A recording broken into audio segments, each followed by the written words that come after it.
Hello, ladies and gents, and welcome to another episode of I Got Gameplay. I am your host, Michael Burhan, and today, everyone's missing. I'm kind of on my own at the moment, due to the fact that I've got a few hosts running late, so I'm waiting to see when they're going to come online. Hopefully, we'll have a few people on with us, and a few guys calling today. Today's going to be a rather controversial show. So we'll see if you guys want to call in. If you can call in on 760-512-7247. That's 760-512-7247. And I believe we have one of the hosts with us. I'm going to go and add her to the call. 1 second. If I can.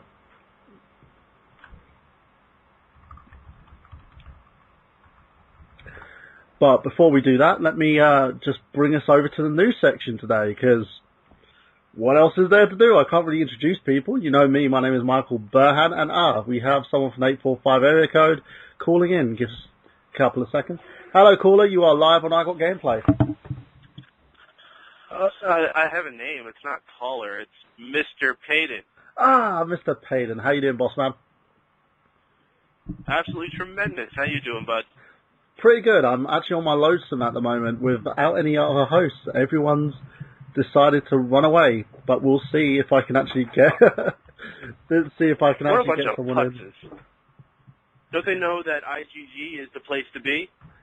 Yeah, of course IGG is the place to be. It's actually quite funny, the fact that this is the first show where we are devoid of hosts, and it's a rather controversial topic as well. I was just telling the people out there in Radioland that the show today is going to be about internet trolls of all likes and all levels. So if you have someone on an FPS game who came in and stole all your crap, that's a troll. If you have someone in Minecraft who goes in and steals all your crap and then leaves you laying for the creepers, that's a troll. So before we get on to that, I'll hit the gaming news. Have you had any experience, Payton, in regards to trolls and in your game? Because I know trolls are everywhere. I mean, they're not just in video games. They're all over the internet, and they're all over the world. Trolls are nothing exclusive to video games. So I think this is something that anybody can relate to. You may not have had this specific experience in video games, but everyone has probably been hit by a troll at some point throughout their existence. But yes, I do have specific video game experience with trolling. I played an MMO, so of course I've had experience with trolls. So what was the experience? Do you have time to sort of let us know on that? No, we got some news to do. We'll get into the main topic a little later. That's true. So let's go, guys, for the news. And what's in the news this week? Bit late on the sound bar. There we go. So tell me, Payton, what's in the news this week? Have you got any news for us? I don't know if I'm late on this, if this happened before last week's show, but we got a new gameplay trailer for Grand Theft Auto 5, which looked absolutely amazing, and they're implementing all these cool new little features, like being able to switch vantage points between different guys in your gang, because now you're not just playing one guy, you're playing 3 guys. I think this has a lot of potential to be awesome. Everything looks very crisp. I mean, when you look at the layout of the open world, even when you're at a very big height, and planes are back, thank goodness that you can see it. Multiplayer, they showed it for half of a second, but the whole world is abuzz about multiplayer on the new Grand Theft Auto. So, super exciting time for fans of the series, and I can't wait to play it. Yeah, of course. With the gameplay trailer, I was actually saying this last week, how it managed to make Tony Mango just go, "What's up, Internet Wrestling community? This is Anthony Mango of SmarkOutMoment.com, a wrestling website dedicated to the smart marks like you and I. We break down and review every pay-per-view with predictions and spoilers, and you can catch our weekly podcast on YouTube for some smack talk. There's no rules here, and we show no mercy. You can follow us on Facebook and Twitter at SmarkOutMoment, where we analyze all the angles, shoot first, and kill kayfabe. That's www.smarkoutmoment.com. Why mark out when you can smark out?" Brown coats in there just peering. Just ladies and gents, let me introduce you to this lovely lady. She's a member of fanboysanonymous.com and is also a huge, huge Zelda nut. She literally, if you speak ill of Zelda, she will kill you. She is Nikki Mills. Nikki! Hi.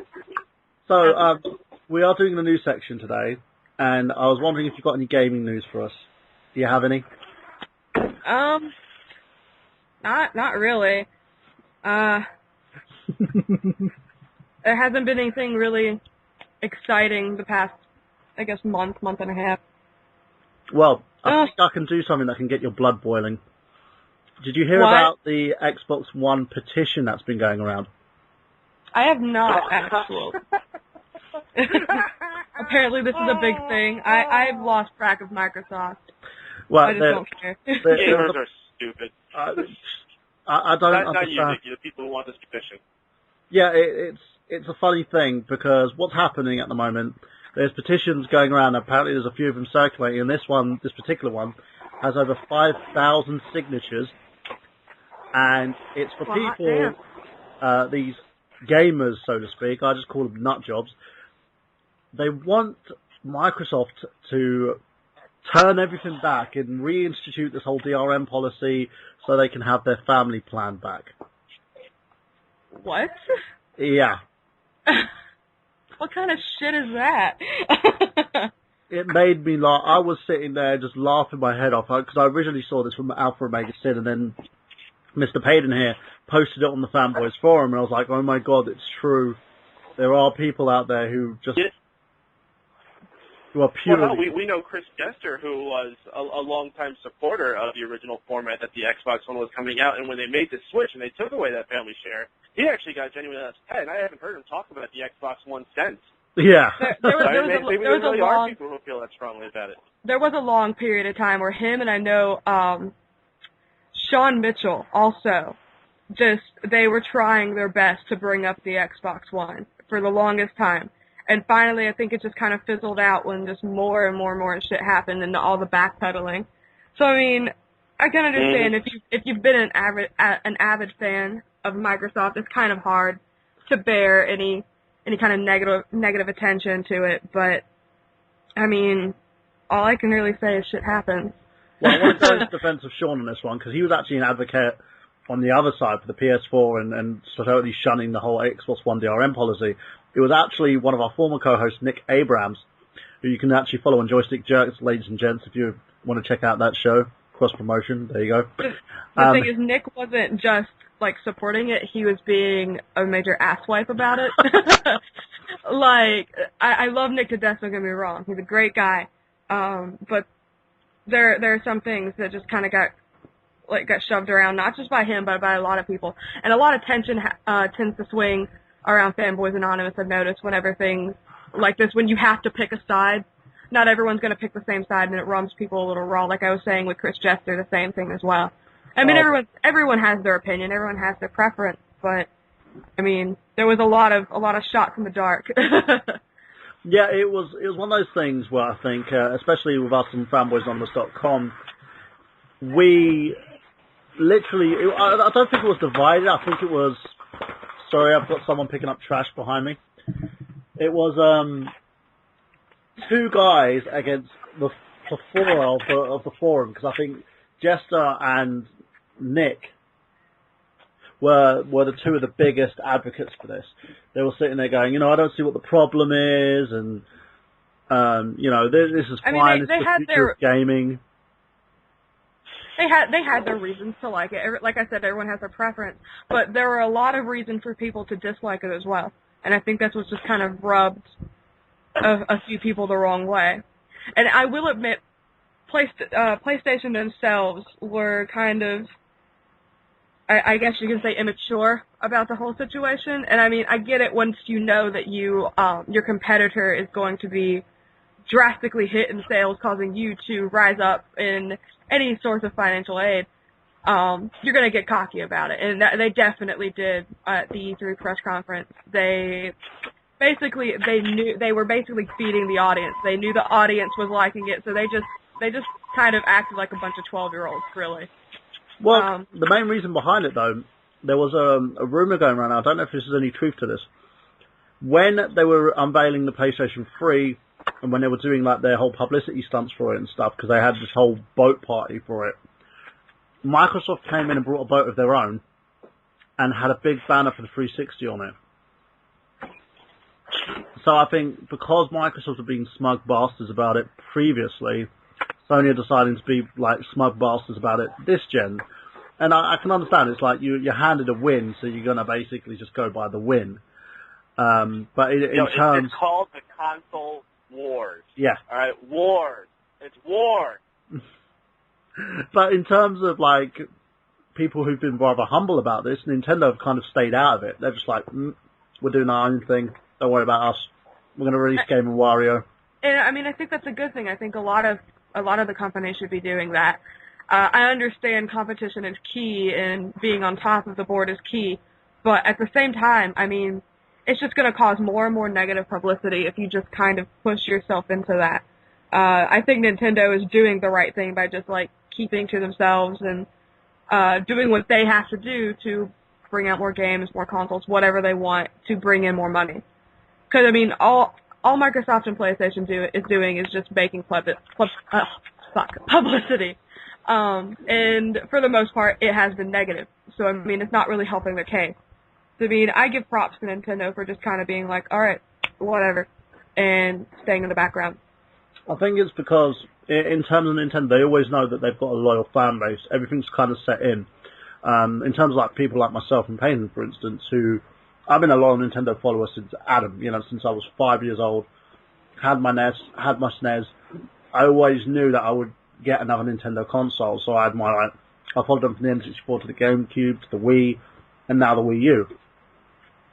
But in terms of what's going on with Sony and Microsoft, they don't really have that set in audience. Sony kind of does because they have that niche audience, if that makes sense.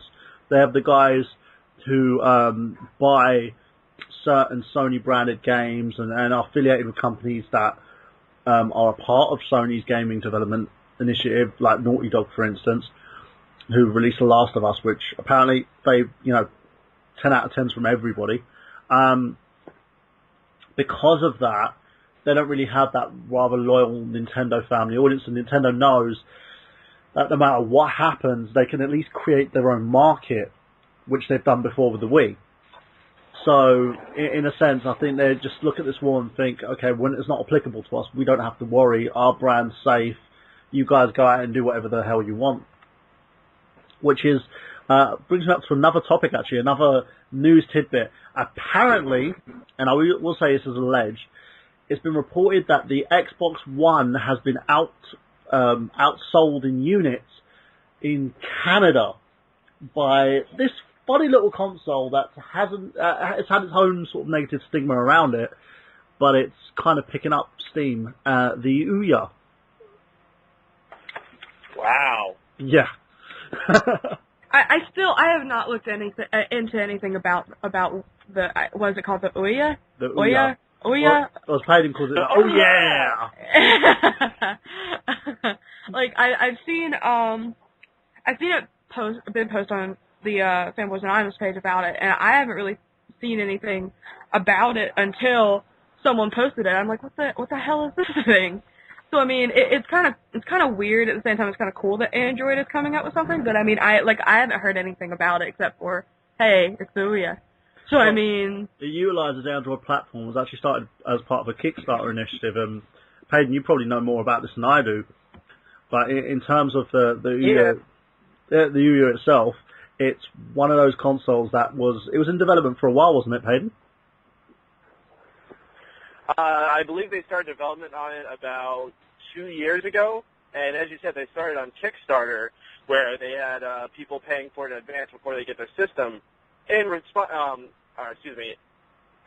what they get back for that, for paying for it early, they got the system in the mail before it was supposed to go to retail, and this has been a whole hullabaloo that they didn't get to them. So it's a very negative. They have this negative press thing going on right now because they didn't get those systems out to those people who prepaid it and that they promised to get it to them. Also, the system in the United States has not been doing well, which is why I'm extra shocked to hear that it's doing so well in Canada. Either that or Xbox One is just doing absolutely abysmal, one of those two. Maybe they're marketing it better in other countries. I mean, from what I'm seeing about it, it's a really neat little budget console, and it's only $99. You get an extra controller. It's $150. It comes with games on it. I mean, when was the last time a console even came with a game, let alone multiple games? I think it was like Sega Master System was the only. Well, it's Master System 2, if you want to go back to that, was the only console that actually had games built into the system. Yeah. And it's kind of neat. It's also the first system that's going to be all digital. You know, the kind of thing that Xbox was trying to shift towards. This is it. There's no disk drive on this system. It's all digital. So that's kind of neat. Games, I imagine, are really cheap on it. It's going to have a lot of support from the indie developer community, which I think will get some people excited. Well, that was Microsoft. I'm not shocked to hear that this system can do well. What's that? That was Microsoft's biggest downfall, because I understand the digital retrospective, but the thing is they're gouging the prices, and they were cutting out indie developers, which is, I mean, digital itself is not a bad thing. It's actually kind of cool, in my opinion, as long as you... What? Okay. As long as you have a way to keep it, kind of like Steam. But I mean, the thing is they were cutting out so much and offering you so little for such a big price that it just kind of sunk them in. But I mean, like I said, I haven't heard anything about the way that they're going with it. I think it could be successful. Only if it was more, if it had more publicity. Because like you said, I haven't seen shit in the United States. I live around GameStop constantly. I used to work there, and I'm just now seeing posters up. And my former manager was like, "Yeah, we have all these things sitting in the back, and we try to promote them, and everyone's like, what is this?" So I mean, they're doing a really piss poor job trying to promote things like that. But as long as it gets itself out there, I think it could be kind of unusual. The money for what? I mean, this is the money to promote it. I mean, they had to kickstart even to just get the thing made. I don't think they had. I mean, perhaps they should have budgeted better when they were asking for how much money to get in Kickstarter, but I don't think they had the money. This is a very small startup that probably didn't have the money to compete with people like Nintendo and Microsoft and Sony as far as their advertising level. I mean, to even get posters up anywhere probably cost them a lot of money. Yeah. Well, the fun thing about this console as well, though, which a lot of the advertisers left out, it's a core development console, so you can actually lift the screws out of the consoles, like 4 screws, open it up, and you can add like extra RAM and expansion boards. Oh, fancy. For game development. It's actually catered to those game developers that they're hoping to find the next big developer that can develop for that console, and it's a gateway platform. It's a good gateway platform. The only downside I see of it at the moment, I don't know, since I'm not a member of the Android fan base. I've never tried Android apps. I don't know if they work offline. But same as the whole Microsoft issue at the moment, we don't know if this, excuse me, if the digital platform will survive after the console's lifespan is complete. But apart from that, it looks snazzy. Yeah. The controls are cheap. It's a cheap console. So if you're looking to get yourselves into gaming or you want to get your kids into gaming, this will probably be the console for you. You know, it's, like I said, it's a really good budget system. Exactly. I mean, I think Nikki said, like, you're not getting enough for the Xbox, which is costing you hundreds and hundreds of dollars. $99 is a much easier price to swallow than $3.99. Exactly. And I mean, it's $3.99 for stuff that you don't want in comparison. A lot of guys have been complaining about that Kinect system. They're like, can't you just do 2 models, one with the box and Kinect and one without? And but they won't start without the Kinect plugged into it, so what's the point of not having the Kinect? But again, you're just going to be buying a brick system. Again, though, they could resolve that. If they've got a workaround, perhaps to remove the DRM and constant internet connectivity, they could do something for the Kinect. Now you're just asking for way too much. No, you're just asking for way too much. Not for me. As I said before, I'm not buying it. The reason being, I want to see if they keep to their promises, because so far, not so good, they haven't. You know, we're not going to get Halo 3 now for Gold subscribers anyway. We weren't going to get Assassin's Creed 2, but now that's back on for the 16th, I believe. But, you know, saying that, guys, if you really want those games that badly, you can buy Halo 3 for $250. You can, you know, buy Assassin's Creed 2 for like $5. So you're getting them both for less than a tenner. Wow. So then they try to make it like it's a big deal when they give it to you for free, and then they get stingy about it. They can't give you a $2 game for free? Really? And it's not someone else's license, it's Microsoft's license here. It's their game. You know, nobody else owns Halo. Microsoft owns the franchise, and the funny thing about it is, when people like... Of course, the game from Ubisoft ends up still going free. And that game's actually worth a lot more than Halo 3.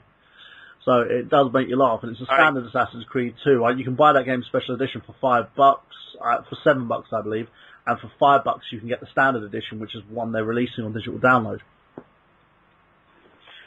All right, guys, I'm getting to my location. So on that note, I am going to have to bow out for a bit. I'm going to try to call in again before the show is done, but I'm going to be munching on pizza and brownies in the meantime.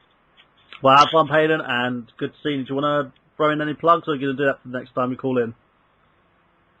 I'll do it the next time I call in, besides you're probably going to cover most of anything anyway, but just keep listening to Mega Powers Radio, because we got some cool things cooking up here. The next big thing we have going on tomorrow night is the Money in the Bank pre-show. It starts at 6:30 p.m., so if you're a wrestling fan, you're looking forward to Money in the Bank, you can join us, where we'll be talking about what we think is going down in the car, and you can even call in and tell us what you think is going to be going down. And that's all I got, so pizza time. Catch y'all later. Catch you later, my friend. So, Nikki, what do you think of the whole Microsoft basically screwing its fans over yet again? I did a video on this, and a lot of people were giving me very negative response about it, because they gave people, instead of Halo 3, they gave people an arcade game by the name of, I believe, what was it called? I'll have to get back on the name of that. But it was an Xbox Live arcade game instead, which was kind of incomplete, because you could get this game for free, but you still have to pay 800 points if you wanted the extra expansions and stuff. So wait, let me get this straight. They were offering a new version of the Halo game, and instead they got this cheap-ass arcade game. Is that what I'm hearing? Yeah, it was basically Halo. They were offering Halo 3, which was, the precursor. It was Bungie's last game before Halo 4 came out with a different developer. Yeah. John Mattrick announced at E3 it was supposed to be Assassin's Creed 2 and Halo 3 that we will be getting this month as part of the Xbox Arcade Gold deal that people who purchased the Gold subscriptions would get up until, I believe some are saying it's up until the Xbox One's released. Others are saying this is going to be for life now, this is what you're getting. And it was their way at combating PSN Plus and the fact that people were getting nearly 6 games, a month. Yeah. I don't know what to think about that, because, they've already had a bad couple of months with sales and publicity, and the backpedaling and basically beating around the bush about what they're offering for this console. And if they're trying to compete with PlayStation, if you offer something and you present something to your customers, to your fans, that's what you should give to them. You can't, they just keep going around in circles constantly, and they're not really presenting themselves, and I find it both sketchy and unappealing. I've always been a fan of Microsoft for the longest time, up until the past couple of years, and that's whenever I indulged in the PS3 and the PlayStation Network, and I personally prefer the PlayStation over Microsoft. And more so now, recently, because, when you put 2 and 2 next to each other, and you compare everything that they offer, everything that is being introduced into the consoles and into the networks, and what you're paying for, really, it doesn't compete. And now that I've heard about this, it's just digging them into a bigger hole, and I don't know if they're going to be able to get out of it by the time the Xbox One officially becomes released. The game that they put out was Defense Grid, and people were kind of pissed off about this. I was one of them pissed off, because I was sitting there going, okay, you told me something, but you lied to me yet again. Well, I've been away from Microsoft for a couple of years now, and I have no intention of getting the Xbox One. So, it personally does not affect me, but I do have friends who do like to indulge into Microsoft, and it's just, I feel bad for them, because, when you're such a big fan about something and you get constantly let down, it sucks. It really does. And you want the game to do well. You wanted the console to do well, but if it's not going to happen, it sucks to see a company that you know and love so well just fall through the cracks. But I mean, there's nothing you can do about it. It's the company's fault, and I feel like for a lot of companies, really, I'm not just picking out Microsoft, it's becoming less and less of a personal perspective of your fans and what you love, and more so about money. And it sucks to say, but it was going to happen eventually. As technology advances, things get more expensive, you tend to cut corners. And Nintendo's been doing it a lot more so in the past couple of years. And they were known as basically family gaming, family products, things that you and your entire family, all of your children, whatever, can enjoy. And now it's been basically more of just respawning different versions of video games, with Mario and The Legend of Zelda being the two biggest culprits, which is sad to say. But it's less of what game is the person going to like, and more so of how fast can we get this out and how much can we charge for it. And I think that's what Microsoft is doing a lot, hence why they cut out all of their indie developers. But now they're realizing there's still, although not as much, but there's still enough of the very avid and genuine fans of the gaming atmosphere that's not going to work with a lot of people. There are still tons and tons of stores that can offer used and hard copy games, which is causing digital to be held back more than it really could be. Cutting out all of these developers and cutting out all of these different formatting ways to purchase your games is causing a lot of structures to fall, which they haven't really, I guess, put any thought into it. So, I mean, trying to backpedal and trying to cut corners with a lot of things is not going to work right now. Maybe another couple of years, things being digital, it might be okay. Offering different things on different networks will be okay, but you've got to offer what you promise. And that's really is sticking their foot in their mouth. You can't give something that the fans are going to love and offer that to them and then just take it back, but you feel bad about taking it back, so you give them something a little more shitty. So it just, I don't know. It sucks to say, but I mean, the gaming industry is falling into greed, formalism, and money. So, I mean, the funny thing about this, and not just with this situation, but with others, Microsoft have tend to been very negative towards anybody that tends to ask questions to them. Oh yeah, I've noticed that. With anybody, it's like if you see the Andrew Joe show, you had an interview with Major Nelson. You had interviews like with Don Matrick, who was just basically telling everybody to buy a 360 if they don't want to have the DRM. Now that he's left the company, though, he's being used as a scapegoat in this whole situation, where Microsoft has said, well, they released a statement stating, well, Don Matrick promised this. He wasn't speaking for the entire company. So he's been labelled the liar out of all this, but in a sense, it's a game you can get for £2.50. No one's beating around the bush about it, and also the fact that they try to do irreparable damage with the pre-owned market, and also places like GameStop, where they expect these guys to sell their console, you know, which it's kind of biting the hand that feeds you, so to speak. But in general, Microsoft, if they wanted to rectify this, they could have easily said, look, this is what we're going to do. If you want the DRM and all that, don't update the console. Those who want to play pre-owned games and want to share and trade their games and physical discs, update the console. So that way we'll offer both perspectives. Now, these guys who go for, the online DRM, always authenticated, always on, if they go for that aspect, we'll give you a little bit extras like the family plan. For those of you who don't, we can't actually give you that, but we'll give you something else instead. That way, you can at least keep some of the people happy. And I know there's not very, because again, as I said, 5,000 signatures isn't that bad. You know, that's not going to make a dent in terms of Microsoft's whole ideals in terms of their gaming platform. The 5,000 units isn't gonna hurt the company as is, and these guys, most likely, even though they're bitching and complaining, they're probably going to buy the system anyway, being the fact that they're Microsoft fanboys. But in terms of Microsoft lying and telling everybody half-truths, this is where it's going to hurt the company. And I think what they need to do now is a lot of damage control. And in order to do that, they could have done something similar to what Sony did when they were hacked previously, when the PlayStation Network, I believe, was hacked, and it went down for about nearly a month. They offered people a load of free games to compensate them for that, and also free stuff. Microsoft could easily do the same thing. They can win people back, but it just seems that they're not trying. Yeah.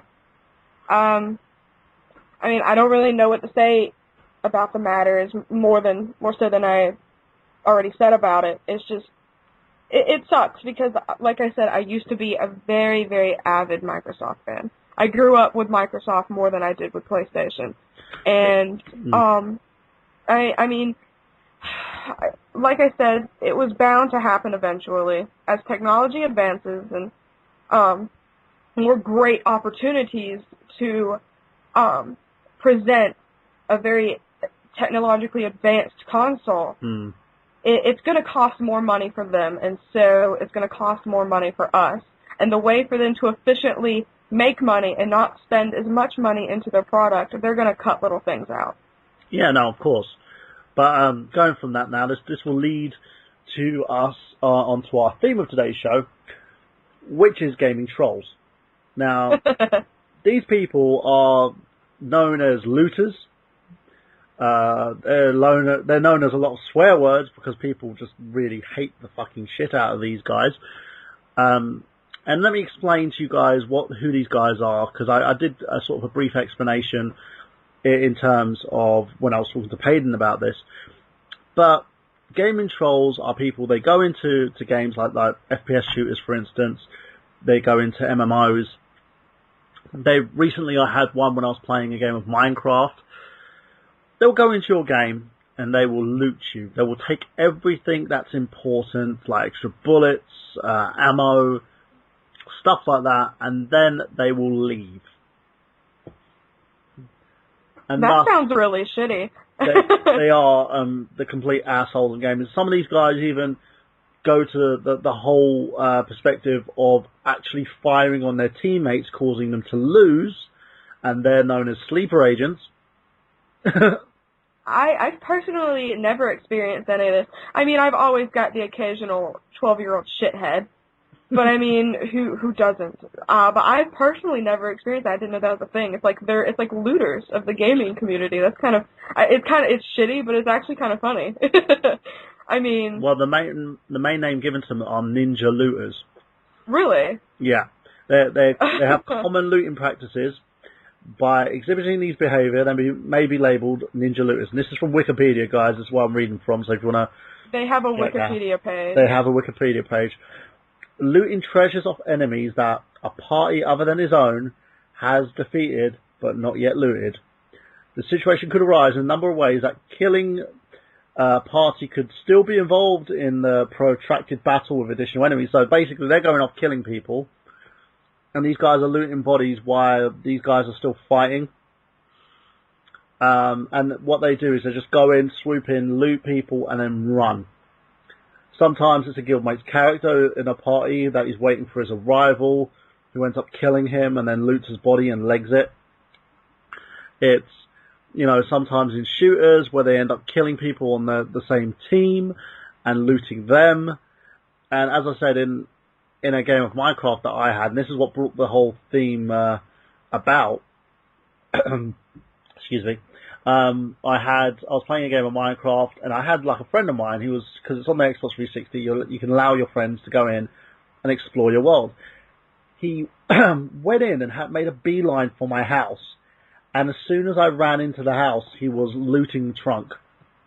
He was told me about that. Yeah, he was taking the iron ore. He was trying to take my gold. He was taking everything, and I just looked at him and I was like, "What the hell are you doing?" And I was in an episode of Geek Speak while this was happening on Mega Powers Radio, guys. So if you want to check that out, And while I was on this episode, I was watching this guy do this, and I kept killing him, and he kept disappearing. Then suddenly, as I was putting everything back, he just chopped me down and killed me. Brandon Ligan, basically the host of GeekSpeak, said to me, no, just kick him out. And then the best way to do it is by restarting the game. So I restarted the game, he got kicked, and he hasn't been back since, and I've blocked him, so he can't come back. I've never really had that problem. I don't go online as much as the average person does. I've recently been trying to get through the Deadpool game, and I decided to indulge in a second playthrough through The Last of Us, which, if you haven't played yet, you really should get on that, because it's a phenomenal game. So, I mean, I've been spending my time doing that again. But like I said, I don't really go online as much as I used to, and then as much as I guess the average gamer. I've never really experienced a lot of that. I've experienced people basically just being little shitheads. But I've never been jacked in a fucking video game. It's weird. I never knew that this even existed until I started looking it up on YouTube. It's not surprising, because, I mean, you have that on the internet. You have that even in real life. People just enjoy pissing people off. You have that everywhere you go. So it was bound to happen. It's probably happened for a while, and it's just now starting to get big. But like I said, it doesn't really surprise me, but at the same time, like, wow. Yeah, exactly. And wow, there you go, World of Warcraft. That's where it most commonly happens, apparently. I don't play World of Warcraft. Well, Payden did. So, guys, if you ever see Mike Payden, or what we might do is quiz him at the end of the show about this and see if he's actually been experiencing some looters going in and sort of looting the dead bodies and stuff. And I've never been privy to this. I've never had experience to do this until I started looking around for these guys, because I wanted to know about these experiences and who did it. And I was also asking questions to guys in the Happy Console Gamer forum as well, which is on Facebook. If you don't know who Happy Console Gamer is, he is a gentleman who talks about his gaming experiences, and his name is Johnny Manelium. He also co-hosts a show with a gentleman named Rob Man, who's a huge Mega Man fan. They open up this forum to anybody and everybody who's basically got their own YouTube channel, or who just want to talk gaming. And I've been asking people loads of questions about this and finding out who these guys are and what they've been doing, and also why they would actually do such a thing. And as you just said, you've got one big experience of a game of Troll where you've had kids sit there and just cuss you over the mic on Xbox Live. I've had that when I was playing a game of Happy Wars. I've had that in almost every game I've played online. And it's like this prepubescent balls yet to drop voice. And it's like, they're just basically yelling so many obscenities at you, and I don't know whether to laugh or to become genuinely upset. Like, why is this fucker saying this? He's 12 years younger than me. So, I mean... It was actually funny. I saw a video. What wasn't funny, it was actually generally bad parenting. I think you've showed me this before. There was this little girl who was actually on the mic while her dad was playing Call of Duty, I believe, swearing at people. And I mean cussing them with a blue streak on the microphone, screaming like a raged gamer while dad's sitting there looking proud. I saw it. Now, I understand when your child gets sassy and you're like, yeah, that's my kid. But I would never, ever, ever, ever let my child do that. I'd probably beat the child. Where did you learn this from, and why are you saying it? I mean, that's just irresponsibility. Yeah, no, it's totally that. It is irresponsibility. You just hear these kids who are not old enough to be buying these games screaming and cursing at people, and you're just like, what the hell's going on? How the hell have you been doing this? I also think it's very bad parenting unless you when it comes to a lot of games that involve violence, especially shooters, obviously. I think that regardless of parental guidance, some kids should not be able to have these games. And, I mean, they're going to find a way to get it one way or another, whether the parent gets it by themselves or, they have an older relative. Yeah. I personally think, if you're if you are trying to buy an M-rated game for your child, if they are under a certain age, you cannot purchase that game because so many children are getting on these games and getting online, and they're cursing and threatening people. Like, I mean, no matter what age you are, that should not happen, but a lot of these kids, since they're less mature, they think it's funny, and they think it's cool to sit here and talk shit, basically, to a bunch of other older people, when all you really do is just trying to have fun. Now, I understand there is some competition. I do, myself, tend to get a little nasty, but, like, in all good fun, with a bunch of my teammates, but these kids are legitimately trying their best to put others down. And I've told a mate of mine during a game of like Mario Party to suck my dick. So Well, yeah, that. I mean, that is like it's good. It's humor. If you know the crowd and you know your team, if it's all a bunch of friends, obviously, I break up with my boyfriend 20 times when we play Mario Party. But some of these children are getting on here and they are trying to basically act like little hard acts. And it's not working, and it's not ethical. I personally think it's bad parenting, because if I was ever caught when I was little with a game like that, well, I mean, not necessarily a game like that, but acting that way, I would have been beaten. Yeah, no, same here. I would have had the shit kicked out of me. I just don't think it's right, because I want to have fun. I don't want little children ruining my time. Yeah, no, it's the same here. In terms of my gaming experience, if just say like the Nintendo Entertainment System had online capability at that age, and I was going online and swearing at people, my dad would have gotten his belt out. So I would have been sitting there screaming like a little bitch while people would be hearing me playing a game after Daddy's beating the living shit out of me for swearing. I don't get how these kids are getting away with this. But some parents honestly really just don't give a shit. I have, like, my little brother has a friend that basically gets whatever he wants and gets to do whatever he wants. So bear in mind, my younger brother is 17. And at that age, it swings around, but still, if my 17-year-old son was saying some of the things this child says, I would throw him across my house. Like, he is an unbearable little shit. And, I mean, even at 20 years old, if I can curse around my family, but if I say some of the things I say, and you've obviously heard me say some pretty nasty things, my mom she would just nail me in the jaw. So no matter what age, there are times for you to be a little more responsible. And a lot of these kids think it's cool to just strut around and say and do whatever they want and defy obedience with their parents. Yeah.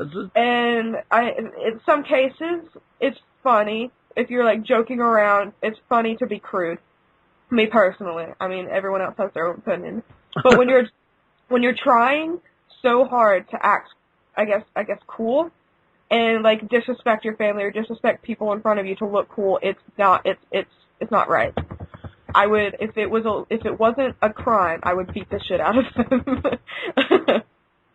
So take them to a foreign country, just take them back home and just beat them there. Well, here in the States, if you tap somebody on the shoulder the wrong way, you get arrested for assault or battery. Or even if you make comments on Facebook or an online group, apparently you get, like, jail time. Oh, yeah, you can. It's like cyberbullying or something. Yeah, that's just ridiculous. I mean, if you're telling people, if you're, like, sending out death and suicide threats, that's one thing. But, like, calling someone a dick or an ass should not be getting you jail time or a citation. And here in the States, they love to throw people in jail. So, I've had death and suicide threats myself, and trust me. Oh yeah, I think everyone has at some point, because there are a lot of immature people out there. So I mean, it's a very weird situation, really. And again, it's quite funny to see stuff like this going on, because, especially as you pointed out, most of these are small kids. They are not at the age where they should be playing most of these games. I've seen videos of World of Warcraft of these kids raging because their mum disconnected the game and ended their membership. This one boy took off his trousers and his top and was running around in his underwear, banging his head against the door. I think that was one of the videos that I've seen of this, and it's hilarious because you sit there and think, how dependent can you be on this whole online world that you're whoring yourself out to be? For what reason? Oh, there's another term. I've just found another term for it. Consistently looting all defeated enemies at the earliest possible moment, thus precluding any other party member from receiving any treasure, even when nothing special is to be had. This is also known as loot whoring. So you people out there who have been trying to take away other people's items are loot whores. And a bunch of little shits. Yes. Like I said, this is a whole new experience to me. This is like a spiritual awakening. I never thought people would go and steal other things out of people's video games. It doesn't surprise me, because nothing surprises me anymore. But at the same time, why are you stealing other people's shit? Because there's loads of valuable items. Say like It may sound like a bunch of junk in a video game, but a lot of time gets put into these games to get this stuff, to achieve all of this stuff, and then you take it, and it's just like taking something out of your room. If someone, like, stole, like, your watch, like, fuck, man, I paid a lot of money for that watch. Same thing applies to a video game. Someone steals something from you, and you, end up getting, like, it's time wasted, like, you worked hard for it.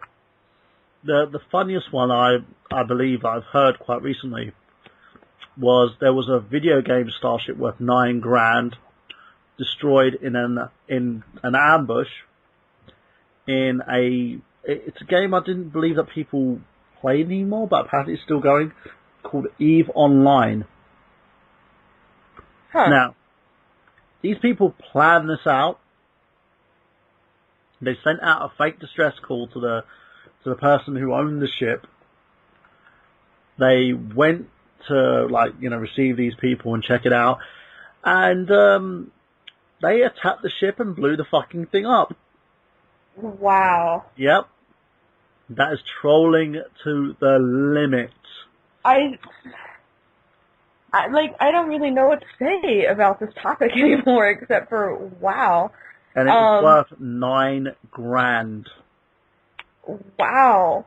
$9,000. I've been angry over video games many a time. Most of it just just Mario Party alone. If that would have happened to me, I probably would have lit my house on fire. Like, I'm not even kidding. I would have been livid. A lot of people just, I guess they don't think that it's like, oh, it's a video game. They can just do it over again, you know? I think they were targeting these guys. I really believe they were targeting these guys. That's not the case in a lot of times. A lot, like that example right there, that had to have been a ton of hard work put into that. Yeah, and some asswipe was like, oh, let's blow the fucking ship up. I mean, yeah. Oh god. It was a group of people and a ton of planning to basically go after these guys and attack them. And I will show you exactly the article. So I'll share the article between us and I'll read it out to you guys here just to show you what these people are capable of right now. Because this is fucked up. A lot of, I can think of a handful of times where basically trolling or just fucking shit up is funny. Obviously, the notorious Leroy Jenkins, even if it was staged, everyone thought it was funny. Those type of things are okay. But I think there should be limits on what you can do to try to get a good laugh in. Sometimes you will get a laugh, and a lot of times you will get, what the fuck are you doing? It happened apparently last Sunday, and the ambush was destroyed. His super carrier, valued at a whopping $9,000. This is what Yahoo Games is reporting, by the way, guys. That's where I'm getting this from. The massive world of EVE Online is buying, piloting, and blowing up spaceships. If not for the faint of heart, it's because the in-game currency, the ISK, Interstellar Credit, carries a real-world value, right? And the way they did this was the ambush played out with plenty of intrigue. Players in Pandemic Legion received an SOS and assumed it was a player in distress. It turned out that the player they had put in charge of leading their fleet was actually a spy for an opposing group, who led them directly into a bunch of dreadnoughts and supercarriers, and then the owner of the Revenant, a player named TSID, could do little to stop the virtual bloodbath. And the rest is EVE Online history. I never thought that could be achieved, accomplished, or even mentioned or thought of in a video game. It boggles the mind. I don't know what to fucking say. I don't know.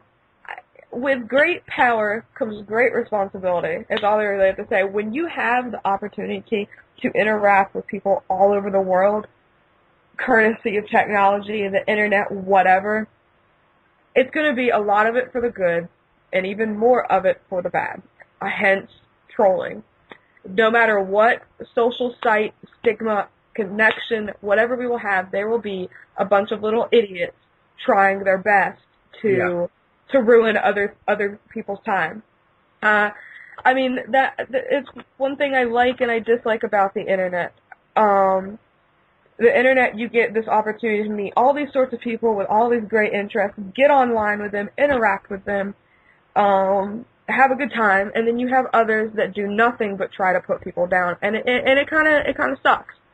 So I mean, but I never would have thought something like this that actually has monetary worth. This is the thing that bothers me, because you could put a lot of time in video games, but it's not necessarily just your dedication to it. But this has monetary value, and I don't know what to say about that. Like, I would have already lit my console on fire. I would have just dropped gaming right there. Well, speaking of someone who's a part of gaming, I just want to introduce you guys to Lee. Sorry, Lee. How do you pronounce your last name? I'm coughing like crazy today. Is it Garasich? Lee, you there? You with us? How do you pronounce your last name? Is it Garasich? Garasich? Is he there? I believe he is. I think he's dropping in and out of the call. But Skype stuff. It does. I'll try putting him back into the call again. Give me 2 seconds, and we'll try that. But as you were saying, he said, "Oh yeah." Well, what I was saying was, like, I don't know. Like, I kind of like. I'm glad the internet has been introduced into a lot of these gaming systems. It gives more chances people to connect. Yeah. But at the same time, I kind of miss where it didn't involve that, because it would just be you against a couple other people in the room, and it's all good humor and it's all good fun. Everyone tends to have a good time. And a lot of these cases, I mean, online gaming, you do have a lot of fun with other people that you get to meet and bond. And I've met a lot of friends on Xbox Live that I still keep in touch with. So I mean, it's kind of cool. But at the same time, a lot of people's gaming experiences can be ruined by a couple of people that just want to steal their fucking shit now. I mean, it just boggles. I mean, I'm still getting back to that. I just, like, why? Well, apparently there's a space station out there which is the highest valued thing in gaming. And I know that people are going to end up targeting this because of this article. It's worth 350 grand, and it's a space station in an online world called Project Entropia. I've heard of that. So I want to see if people actually go and blow up that space station. That's probably the next target of these guys. Oh yeah, it's going to happen maybe one way or another. The sad thing is there are so many very, very, very smart people when it comes to technology and all this stuff. Brilliant people. And they will find their way around different forms of technology to get themselves into that type of brigade. And, I mean, it sucks. It really does. A lot of people think that just because it's virtual, it's meaningless. But it's a completely different story. And I feel really bad for those people who had their ship just blown to bits. And hopefully, I mean, things like this can die down. Maybe there can be a different, I don't know. Like, I don't know how you would be able to fix this, honestly. Except for try your best to protect it. Because, I mean, people get smarter and smarter and smarter and more clever. And it's not always used for the best.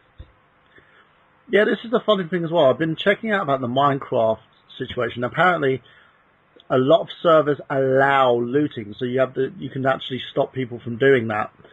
On the Xbox 360 version of the game, you can't.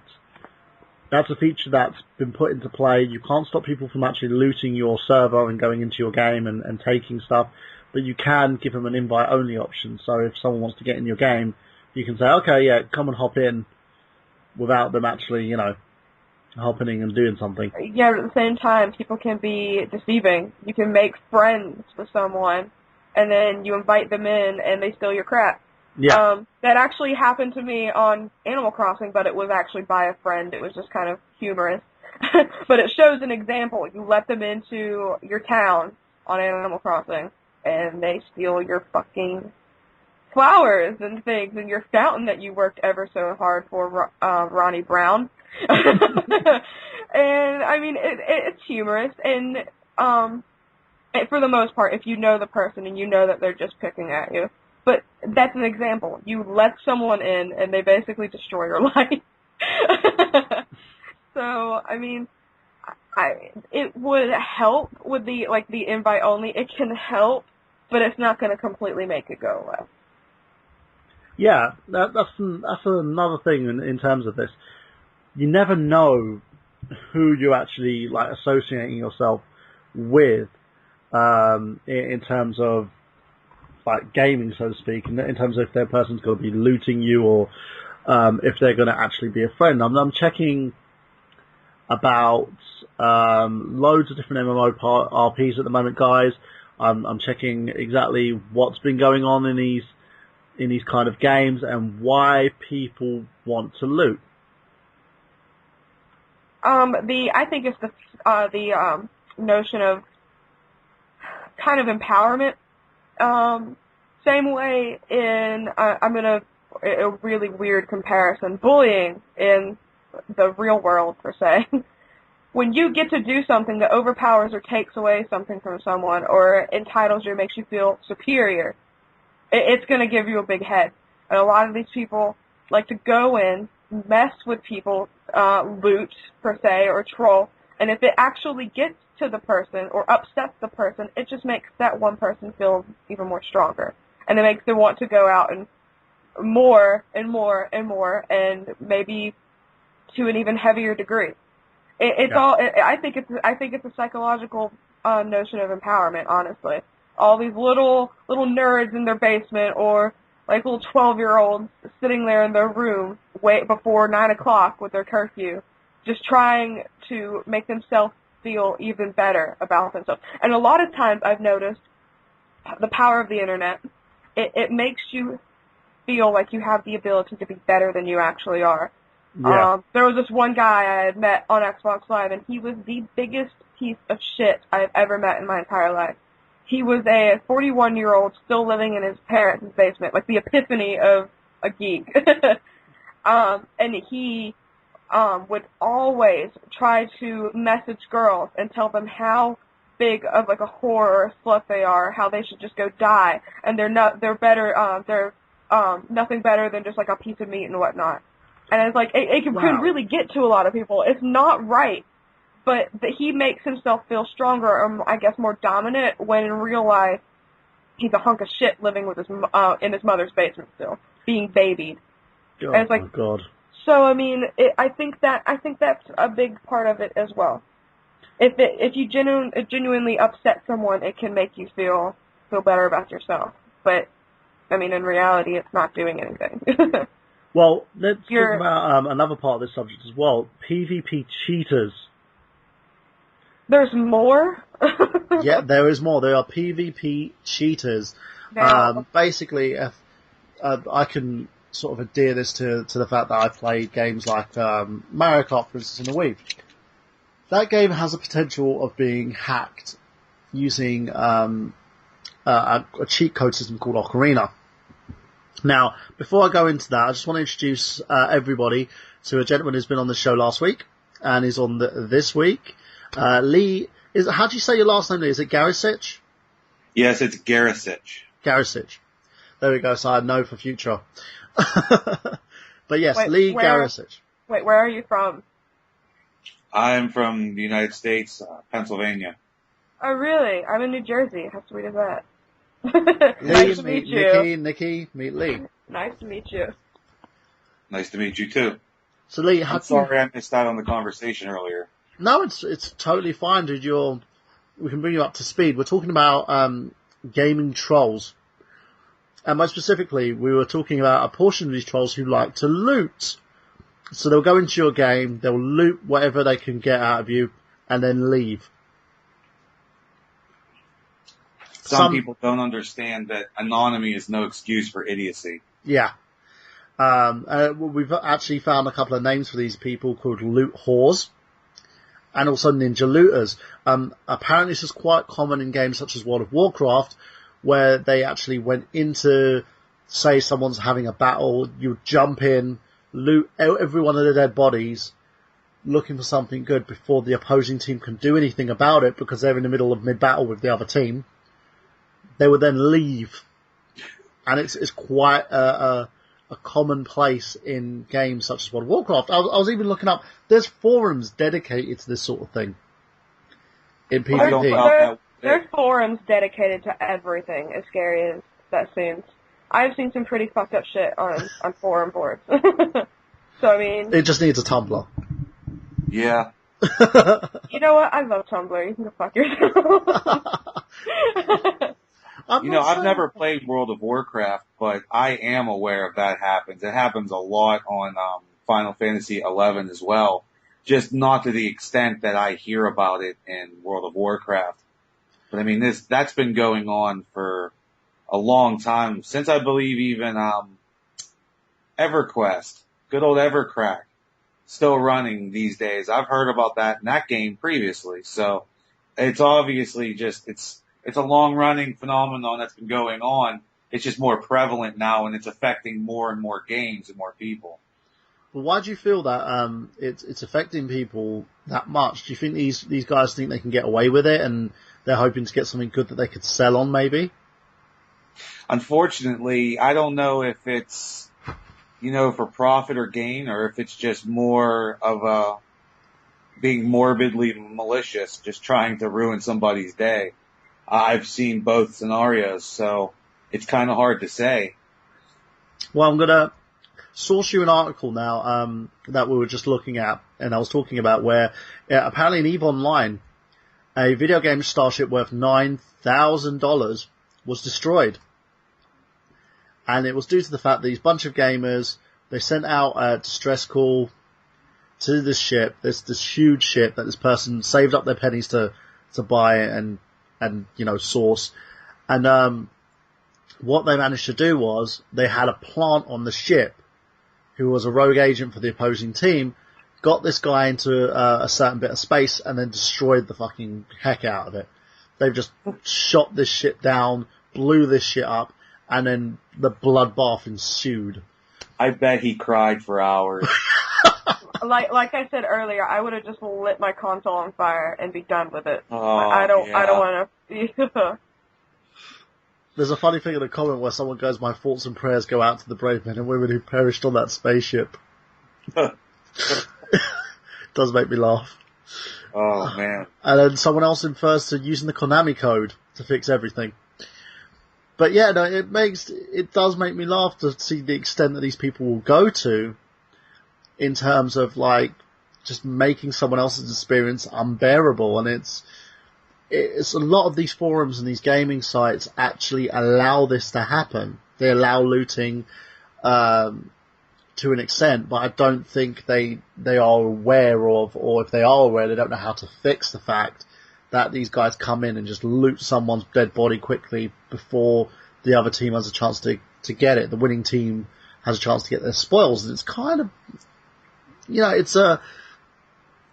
I would use the term, it's really puts a negative spin on playing these games, because you get to the point where it doesn't make it fun anymore if these guys are coming in and just destroying any chance of playing or enjoying the game that you're playing at the moment, because of the fact that they're just being as ruthless and as dirty as possible.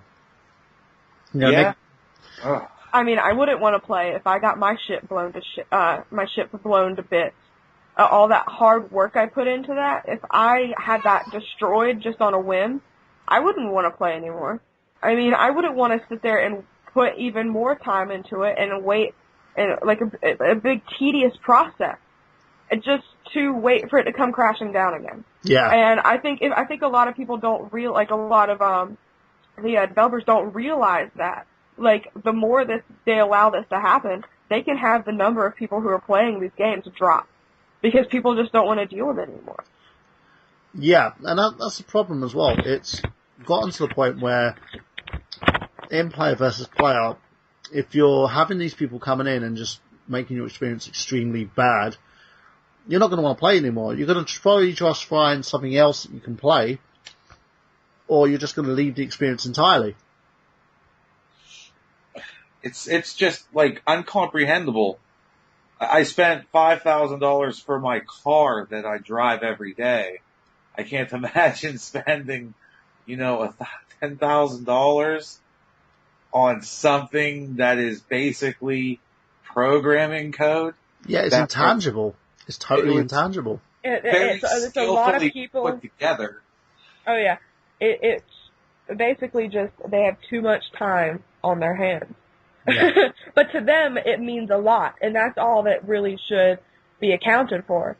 If you put that much money and that much time into something, just to have a bunch of fucks come and tear it down and loot and take everything, I mean, it's just as bad as having your car jacked from the parking lot. I was going to cry if I lost in Minecraft, and I only played that for about a day at one point, but I know that after this happened, I was playing for another couple of days, which inferred Nikki to say, yeah, you have no life. You need to do something else because you're kind of addicted. I specifically stayed away from Minecraft because it just had that addicting quality. But when I seen the 2D sprites from Terraria and I started playing the game, I must have lost 60 hours in a week. I personally, I gotta have somebody convince me. I personally don't think Minecraft looks all that interesting. It's a bunch of blocks. It's literally a bunch of fucking blocks. And I was too impatient to play with Legos when I was little, honestly. And that might be the thing. I've watched my little brother, he has it on Xbox 360, and I've watched him play it for hours. And I'm sitting here like, you're building a big gray wall. What the fuck are you doing? So, I mean, I personally don't think it's that indulging. Maybe if I sit down and give it a chance and play it, that it'll be a different story, but, I mean, I don't know. I built a 3-story house in mine with, like, bricks. At first it started off with wood, then it's now got bricks. You know what it reminds me of? It reminds me of RuneScape and Legos put together, honestly. It's awesome. It's just the fact that you get to go and mine and grab like certain things. Like in order to get iron ore, you have to get stone to mine the iron ore, and you need the iron ore to mine gold, which is like the biggest thing. People tend to focus on when you say sandbox games like Grand Theft Auto, but Minecraft truly is the definition of a sandbox game where you're dropped off, go play, do what you want. Yeah. And there's a charm to that. There is. And obviously with how popular it is, there's quite an appeal. But like the subtle differences in Terraria where they throw like boss fights in there and they throw a lot of different hidden secrets and really weird power-ups. Like I found a shell that turns me into a merman when I go underwater so I don't drown. Silly stuff like that I really appreciate. Yeah, with Minecraft at the moment, with the 360 version, you have to get the patch for it, which you have to pay extra. But they have like the Ender domain, which if you fight the Ender dragon, you can get an Ender egg, so that you can actually hatch a baby dragon, so you can actually fly the freaking thing. But I'm too scared to go into the Ender domain because as soon as I get that patch, I'm going to have Endermen coming in near my fortress and just removing bricks just to get to me. These things are creepy as hell. I've seen videos. They are. They're just like, I remember playing, because on the PC they're more prevalent, because on the PC version you don't need updates and stuff to actually get them on there. When it updates automatically, you have all these things in the game without, having any option to have them or not have them. including like pigmen and stuff like that, and NPC characters. I remember sitting in a house at one point that I built, and I was kind of proud of myself, and then just watching a brick just slide out, and then another brick slides out, and then a big black hand just coming through the freaking wall, attempting to kill me. And it was horrifying. That's nightmare-inducing. It was. I was lying there in bed after, like, no, Enderman, don't come and rape me. I'm only an in-game sprite. But yeah, it's fun, Nikki. As I said, if you wanna like try it out, I will give you my copy for the PC to use. My username password for it. I'll give you all that after the show, so you can check it out, see what you think, and if you decide that you want it, you can get it. No, put it on here right now. See how many people come and loot you. So you think if you stood outside and threw it really hard, she could catch it? Probably. It's actually quite funny. I had a friend of mine come on quite recently, and I just said to him, because I had an overabundance of ores and stuff like that, and he was like, the first thing he did was went in my trunk, went through the door, went back out, and just went on a huge mission up the hills, trying to find spots that he could mine. And he was just awesome. He was like, boom, boom, boom, boom, boom, boom, boom. It was Sean, Sean Walker, who was on there last week. It was him, and he was just mining like no one's business. Like he had only like 5 hours to mine or something, and he was just going around mining everywhere. He was like a professional Minecraft player. With me, I'm just standing there mining the place across the road from my house because I'm too scared to venture out. So, but that's me. I'm a pussy. So yeah. You're not. But I did have a thought getting back on topic about, just trolls and I guess genuinely, assholes that appear online and just cause chaos. I might be dating myself a little bit, but that really makes me think of SOCOM 2 on the PlayStation 2. One of the very first, successful online titles that I played. We had a clan and we were going to clan battles and it was fun. We had a lot of fun for many years, but when you were playing in normal rooms, you would always have those people that as soon as the match would start, somebody would throw a grenade at their feet and blow up 4 people. Just for the hell of it. But at least SOCOM had that built-in interface where people could vote to have somebody removed. Whatever happened to that? Yeah, I think a lot of servers now allow it. They permit it. And the problem is, if you basically go in there and try to stop people from doing that, they probably think that they're gonna, take their memberships down. Another experience I had was, and I totally forgot about this until I actually started reading one of these articles online about Dead Rising. Dead Rising 2 is guilty of the same thing, where people would go into your game and just kill you. But no, apparently it's like you have the multiplayer function on. I had a player join me in my game. I'm standing there taking out these zombies. He would be hitting these zombies. The next minute he just goes and attacks me and leaves me laying there on the floor, half dead, where I can't get up, and the zombies are just eating away at me. That's actually happened to me too. The looting thing from earlier, no. But there have been many, many times where I have joined someone just to find myself on the ground. And it can be very, very annoying. At first I'm like, oh, what the fuck just happened? And I don't think that it was the other person. And then second, third time I'm like, is this fucker killing me? Like, why? I don't understand the purpose of that. I mean, you join someone's team to work together with them. Somebody didn't get enough hugs when they were a child. It's not friendly. It's not friendly fire. If it was, I don't know. No, but I've had the same situation happen. The same person left me laying there dying in front of the zombies and getting eaten alive. I was thinking, going, oh, you probably didn't mean it. It was probably hitting me. I was probably it probably just happened by accident. And then the next minute, we're in the bathroom after the game reloads, in the toilets, and the dude bashed my head in, and I went face first into a fucking toilet before I died. He was bashing me in, bam, head first into a stall, I'm dead, and the next minute he kicked me. I was like, bastard. Wow. Total bastard.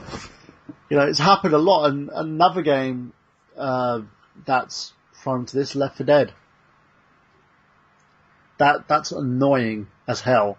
I've had that happen in Left 4 Dead as well. I've had issues with other survivors, people being smarmy arseholes in it. I had one guy literally shoot me in the back of the head when I was actually protecting him from a horde. And another guy left me to die, and used me as bait for his getaway. Maybe that's how they say thank you in this culture.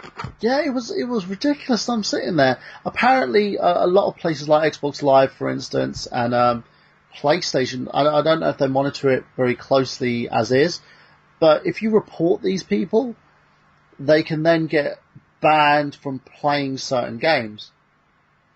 Do you know, like you have like a gamer rep score on Live? I don't know if you know much about this, Nikki, but you have like a score between 1 and the lowest one, sort of like I believe it's a 10 or something like that. I know. And if you're like a 1, your favorited player, people like you and stuff, then if it goes down, people are actually reporting you and giving you negative notifications on certain games. I believe I'm at a 2 at the moment. That's because that arsehole who killed me in Left 4 Dead reported me. But I retaliated and killed him, so that's probably why. I was like, I ain't having this. Freaking, I'm gonna kill you, motherfucker. But that's another thing as well. Have you guys had that much experience in this in certain games, or is it just like these zombie survival horror type games that you've had this experience in? I've had it happen in I played Call of Duty once, and that was the only time because I got too pissed off. My younger brother wanted me to play with him, and it was him and his friend, and they allowed 2 other people, and I was the only one that was attacked because I think it was because I was female, but this one kid just every time it just killed me off, and I'm like, why? What the fuck are you doing? And finally, I just got offline. And I told my brother, I was like, I'm not doing this anymore. There were too many immature little shitheads that I want to interact with, and I think that's also another big reason why I don't go online as much anymore, unless it's Animal Crossing on my 3DS. But I mean, that it just kind of puts me off a little bit because I enjoy hanging out and I enjoy playing with people that I personally know. And like I said, I have met some really, really awesome people online that I still interact with. But I've met more people who just do nothing but ruin my time. It's a shame, but the good people are few and far between. But it seems like the introduction of Xbox Live kind of provided a petri dish for these idiots to flourish because it is a lot more prevalent on Xbox Live. I've had that experience from Call of Duty all through the Halo series. I've had that happen a lot in many other games, but it just seems like Xbox Live is where you get the real idiots, just like the kind of stuff that makes your jaw drop. Like, are you serious? Like playing a racing game and somebody driving backwards, just purposely trying to ram you from the front. That kind of stuff. Well, I mean, I've purposely gone the other way in Mario Kart just for shits and giggles, but I've never purposely tried to hit anyone. There is such thing as stupid humor, but there's a fine line. Like, there was one time I literally just went backwards on Mario Kart for like a good 20 minutes whenever we were playing. Each time a new game started, I would just go backwards. Why? I'm not sure. But I never purposely tried to hit anyone, maybe except for my brother. I would try to hit my brother. But, like, there are some things you can do with a group of intermediate friends, someone who knows you more. Like, Mario Party, you purposely, the purpose of the game is to piss others off, literally. So, I mean, that is all good fun and humor, but when you're sitting here just throwing out slurs and killing someone every chance you get, it's a line. It's a line that you cross. I mean, I don't know how to explain it. It's the same thing. It's basically the internet, just kind of more so in the palm of your hand. There are a bunch of little fucks that no matter what the topic is, the topic could be about fucking brownies, and someone gets called a faggot in the comment section, you know?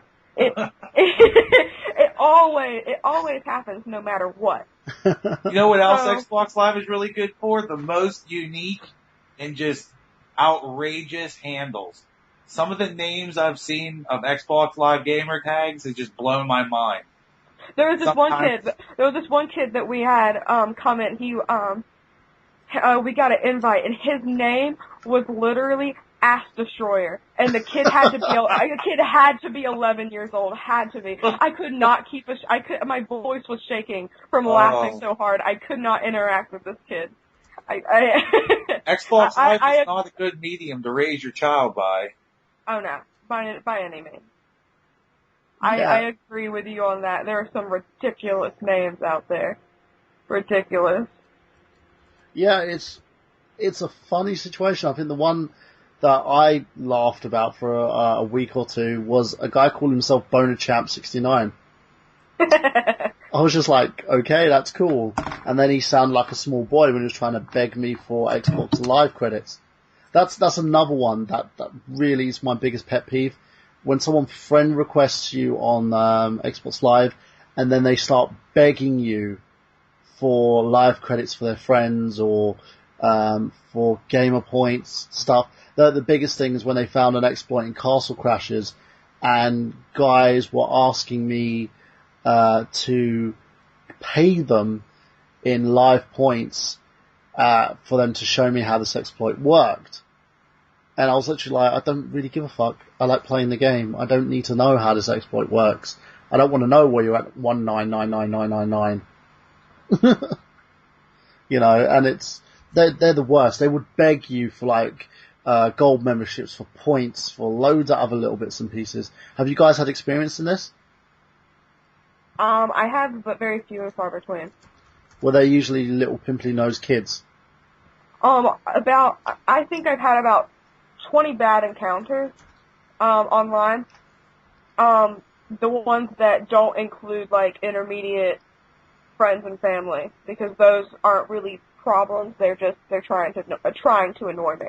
But I say about 15 of them have been someone who was 15 years and younger.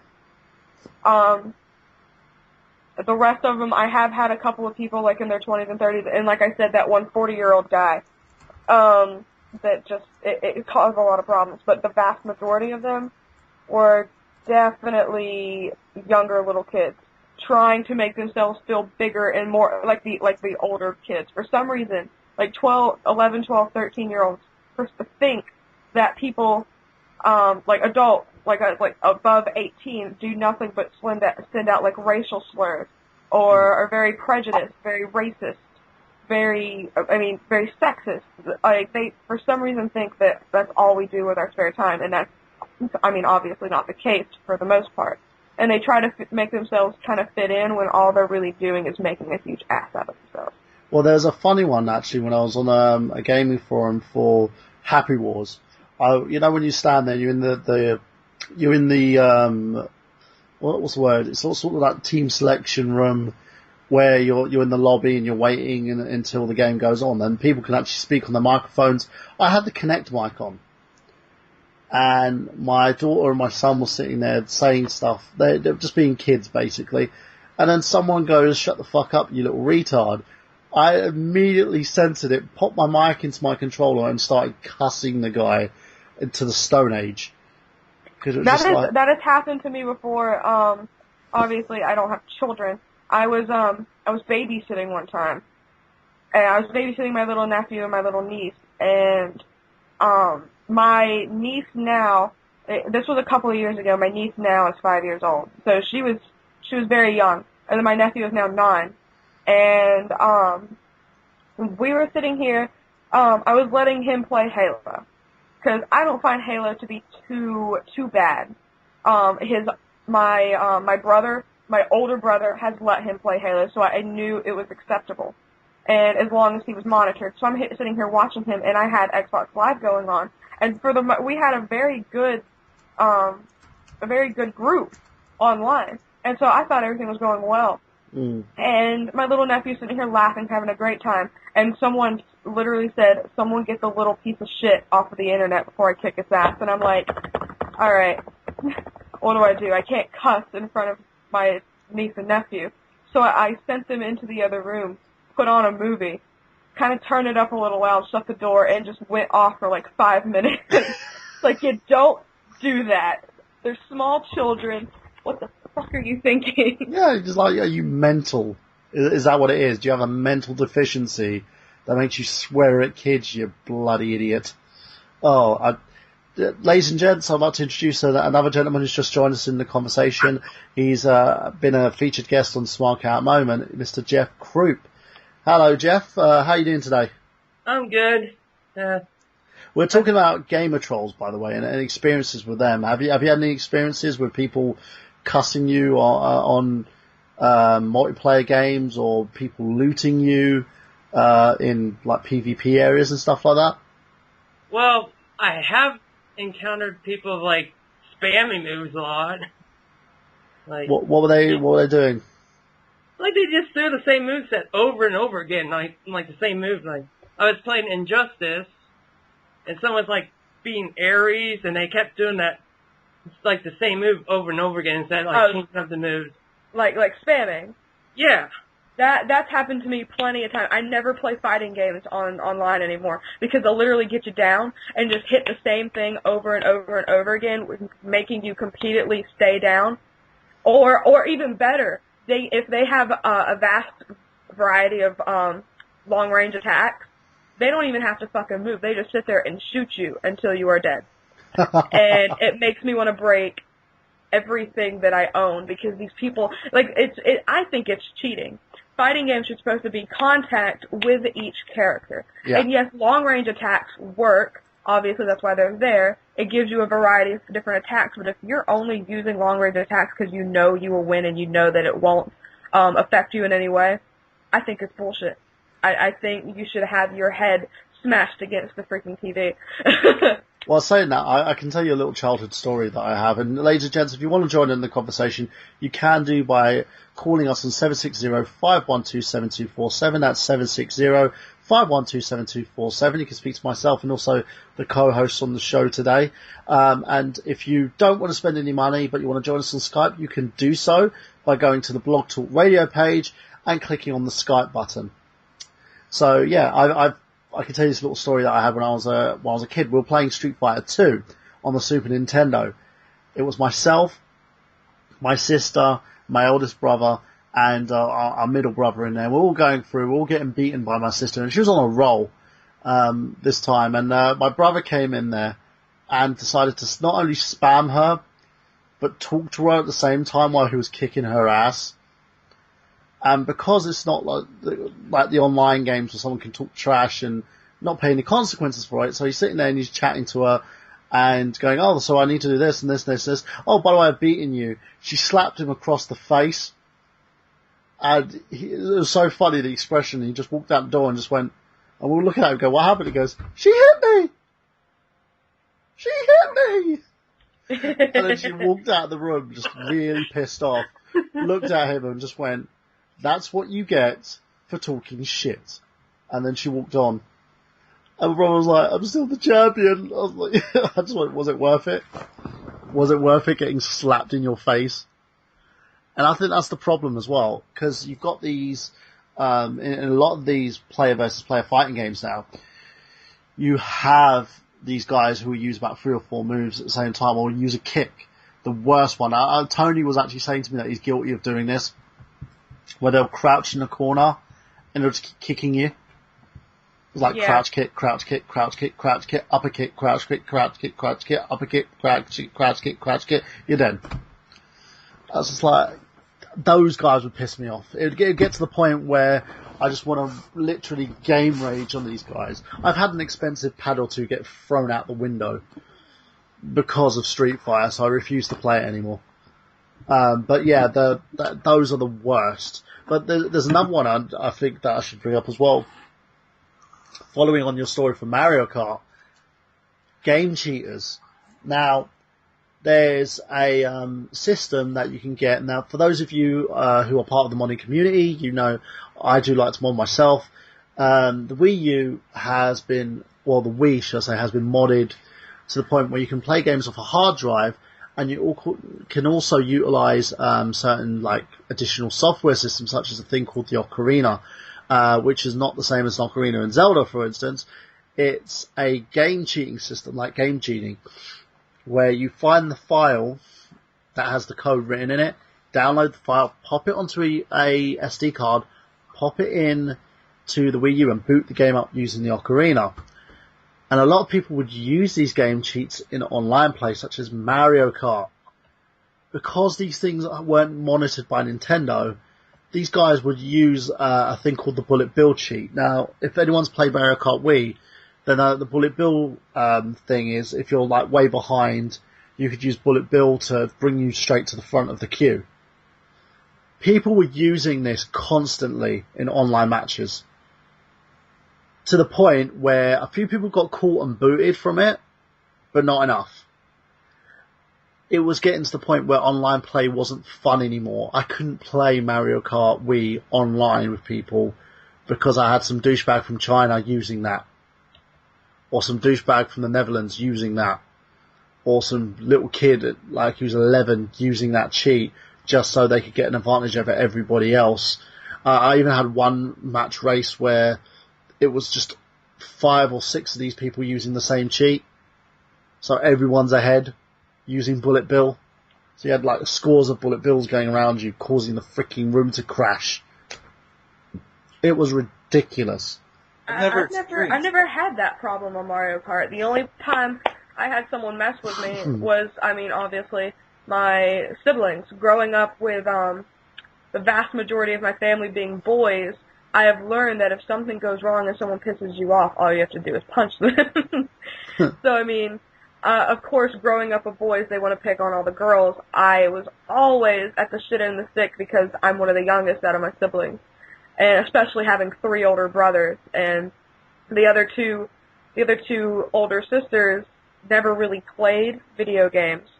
So, me being the only girl out of my siblings to play, I was surrounded by boys who would purposely pick on me, purposely kind of make me lose. So that's the only time I've ever really experienced that. But of course, it's family, and we're made to piss each other off. We're just trying to help you to make you better. No, it just made me understand that I can just punch them whenever I want, because that's all I do now. If they ever do anything wrong, nail them in the arm. But the youngest older brother I have now is 31 years old, so they've matured for the most part, I guess I can say. Mine's never mature. We're all a bunch of douchebags. Yeah, true. My oldest out of the family, the oldest out of the brothers, is 38 years old with 3 kids, and he still acts like a 12-year-old. So we're all kids at heart. Yeah, that sounds about right. Because I know I'm like that. I remember when I was playing games with my ex-wife most of the time, and she would hate playing games with me because we'd play something like Street Fighter. I wouldn't let her win, because I was like, I knew the whole moveset, so I'll pick someone like Ryu, for instance, and just destroy her within 5 minutes. And I'm like that with Sam. I'm the one that's really good at fighting games, and Sam likes shooters. I suck at shooters so bad. But fighting, I can get him down in under a couple of minutes, and he hates it. But God forbid if I get mad whenever we're in a shooter, he's like, "Oh, we'll just fucking suck it up." And I'm like, "Listen here, you can't get mad at me for playing for kicking your ass if I can't get mad at you." Especially Super Smash Brothers too. I am a queen of Super Smash Brothers, and he hates it. He literally cannot stand it. So I understand that part, and for the most part, it's all in good fun. A lot of times you gotta understand that if you're hanging out with friends, they're gonna try to beat you. They're gonna try to taunt you. They're gonna try to get you down. But at the end, it's all supposed to be in good fun, and that's where I think the line is crossed, because a lot of times, in a lot of this trolling, I guess you can say, a lot of times they think that it's just all in good fun. The person, they're just kind of messing with them, when in reality, it's not a good gaming experience for everyone. If someone is getting offended, then you shouldn't be doing what you're doing. You shouldn't be calling all these names, no matter how funny you think it is, because sometimes it can really get to people. No, there have been cases of people either raging, and it's caused people getting suspended from certain accounts as well. I know, for instance, it's rather rampant on Xbox Live where people have been suspended for modding and also breaking certain conditions with certain games, because there's a lot of rules and legislations out there at the moment where if you do something wrong, you're done. They will ban you, and apparently the Xbox One is going to be even worse, to the point where if you end up abandoning a game, you could get your account banned. Really? Yeah, mid-game. They were sitting there talking about it at the moment. I mean, what happens if something happens at home and you have to leave and you have to abandon? Well, I mean, the thing is, it will still count as a sort of a negative notch towards you. And this is what I don't understand, because I was looking about it the other day and looking at exactly what these certain conditions are. But a lot of it's got to do with if you forcefully abandon a game, if you join a game and remain stagnant, if you're reported for certain things, they'll investigate it. But it could likely lead to your banning, because they've got this weird zero tolerance policy going on. I mean, I understand the purpose of it, and for the most part, it is a good idea. But there are certain circumstances where you would have to leave.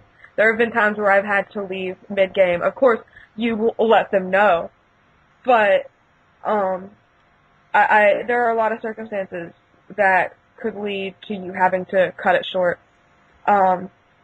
And I think that should be a case-by-case basis. Maybe if you try to leave, they ask why, like a little question thing. If you just up and leave, I think you have every right to have your account suspended in some way, shape, or form.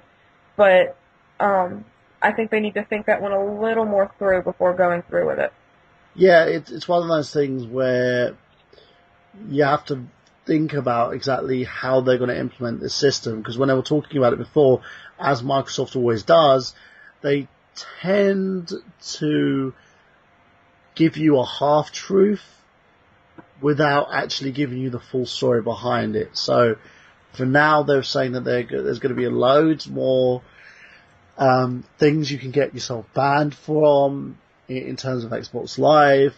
Now, others are saying now that apparently it may not happen, that they may just do something else in terms of implementations. Others are saying rumours that they're tightening down specifically on live to enhance the gaming experience because of people like gamer trolls that they will go in a game and say sniper their own team members and stuff like that. And there's certain levels you can go to for reporting, and there's certain people who work for Microsoft as gamers who monitor these reporting, the statistics and stuff, who will eventually ban gamers from actually, playing games. I've seen a case where one guy was banned for up to 2089. I don't even know if he's going to live that long.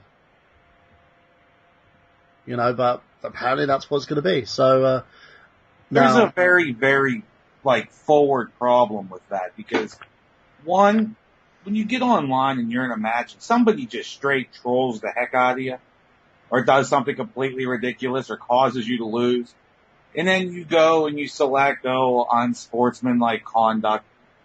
I've done that so many times, but not once have I ever seen actual action taken. It leaves you feeling because you get no retribution. You have no idea what's going on. You kind of put your faith in the powers that be. Mm. I don't like that. I'm hearkening back to what I said previously, and SOCOM too. When you did something stupid, especially when other people voted on you, it anonymously appeared above your head, and you could see you got 1 vote against you, got 2 votes against you, got 3 votes against you, boom, the screen goes black. You've been ejected from the game. That's retribution. Yeah, no, I remember I played a game called Ragnarok, and I was botting at this point because I was just being a lazy fuck. And I got found out and I got banned. They put me in a room and I couldn't leave the 4 walls. My own fault. I was younger. It was back in my younger days. And now I learned to respect the game a lot more in terms of what was happening in game, and I wouldn't do stuff like that again. But a lot of these guys, they don't care how many times they get banned. They'll bitch, they'll complain, and they'll still do it. Just to give you guys a bit of breaking news right now, apparently coming from EVO 2013, there's some news that Street Fighter 4's next update will deliver 4 new characters and a 5th never before seen in the series. They are Rolento, Helena, Hugo, and Poison will join the roster, plus an unannounced 5th fighter. The characters plus 6 stages and usual complement of adjustments and balances will come to PS3, Xbox 360, PC for the price of $15. This release won't be implemented until early next year, so early 2014. That's kind of awesome. Street Fighter 4, a game that's, it's had, how many years has it been now? About 4 years? 4 or 5 years? I think it's been like 4 years because it came out in like 07, I think, or 08. That's really weird. Like, they're still going to put a new update on there. Because I remember the last update was Evil Ryu and it was Enchanted Goki, I believe. They were the last updates on that game. So that's kind of cool. Any notes on this, guys? Are you going to be will this get you picking up your old game of Street Fighter 4 and go for the replay? I think I'll probably I got rid of mine to get some new games, but I think I'll probably get the arcade edition just for that update. I got rid of mine as well. I didn't play it as much after it came out. And I had a lot of fun with it, but as time went on, I didn't really stick with it. I can't really play it online because I get my face ripped open, and I just play with my buddies here and there. But I ended up having to make the choice, either keeping the new Mortal Kombat or the new Street Fighter. And I like the new Mortal Kombat slightly better. So, what about you, Nikki? Have you ever played Street Fighter 4, or do you still own a copy? I have not gotten a chance to play Street Fighter 4. I have, however, played the new Mortal Kombat, but I mean, I can't compare the two since I haven't played Street Fighter 4 yet. I honestly haven't gotten into Street Fighter for quite some time. I actually probably should get back into that. My biggest fighting game that I've been indulging in, I guess you could say, is the Marvel vs. Capcom series. That, and of course, I recently purchased Injustice, but I have not played Street Fighter in a while, and I guess that's sad to say. No, it's one of those games where I believe its online multiplayer function was dead and buried, because usually once a game reaches 2 to 3 years in terms of lifespan, it goes like, if you look at the Turtles in Time game that Ubisoft owned the license to at one point, since Turtles been sold off to Nickelodeon, they then gave the license onto a new company. Ubisoft don't even support that game anymore. You can't even play online with that. Unless you own a copy of the game, you can't even play it. So that's what happens. And in terms of most of these games that are out there at the moment, another, for instance, is Ghostbusters, the 2008 game that I've got for the Xbox 360. The online multiplayer doesn't exist. And it's because of the fact that these games people don't find them interesting anymore. So once a game finishes like 3 to 4 years, it rarely ever gets actually replayed in terms of online PvP or anything like that. So it's kind of interesting to see this happen. Maybe it's due to the fact that the game had a revival of sorts with the 3DS when that was released. So it could have been from there. Now, to round off our subject, guys, on gamer trolls, tell me about like the last experience you had with certain trolls, like recent ones, if you've had them, and what you did to stop it from happening again. I systematically designed my online gaming experience to avoid that anymore. I've been dealing with that for like 12, 13 years now, so rarely do I go and just play on public matches anymore. It's been since Halo 4 that I've not gotten a brand new first-person shooter on launch day. And so it's been pretty good for me. I have to say that probably the most recent one was whenever they released Counter-Strike on Xbox Live. Counter-Strike was kind of awesome to play on console. It was, again, reminded me of the old school days in the shooters where it was third person, you had to be tactical, you died, you watched until the next round, that kind of thing. Yeah. It was a lot of fun. There was a few times I was in there and people were just acting like total idiots. But for the most part, it was fun, and I just haven't been back to that, and I usually play in private matches or in private rooms because I have enough friends to play with, so I don't need any random idiots coming in and screwing stuff up. No, of course. What about you, Nikki? Can you repeat that? Sorry, I've been doing homework. My bad. That's cool. What have you had any recent experiences with online trolls, and what have you done to sort of combat against this? Because I know you said that you tend to not play online anymore. Let's see, the last time I ever really played online, I played once, with Injustice, and, as it was said earlier, I have had people, it's not like, with fighting games, I guess it's less extreme trolling, more spamming, which is still a form of trolling. They sit there and like to repeat each attack until you die as a way of getting out of being afflicted. So, I mean, my way of doing that, I didn't really do anything about there was one time that I basically pushed every button that I could as fast as possible until I beat them finally because they were doing long range attacks. And then I just got offline. I didn't really do anything about that. There have been threats sent out, in the past, with people, I guess, trying to mess with me. And I can't really say if it worked or not because like I said, I don't really play online anymore. Yeah. If I do play online, it's usually with a friend that I already know.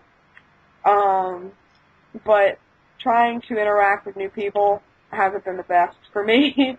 So I haven't really been online, like I said, a whole lot anymore. What about you, Jeff? What was your recent problem with this, and how did you combat against it? Well, that thing with the heirs from Injustice was my recent one. And that was probably like a month or two ago. And because of that, I just stayed away from the online section of the game. So you've basically done the same thing that Nikki has done and just disconnected yourself from all aspects of online gameplay and just concentrated on the sort of single player function of the game.